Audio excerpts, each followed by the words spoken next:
இந்த துஆவை மட்டும் காலையில ஒரு தடவை மாலையில ஒரு தடவை சொல்லுங்க.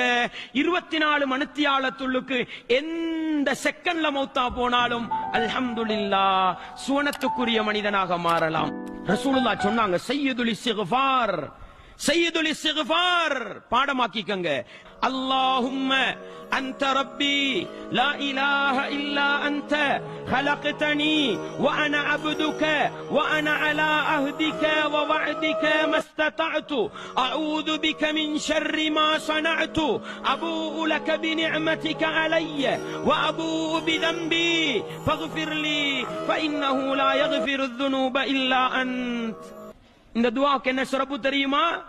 ரசூலுல்லாஹ் சொன்னாங்க, யார் இந்த சய்யிதுல் இஸ்திக்ஃபாரை காலையில் ஒரு மனிதன் உள உறுதியோடு ஓதுகின்றானோ அவன் மாலையாவதற்கு முன்னால் மரணித்து விட்டால் தஹலல் ஜன்னah.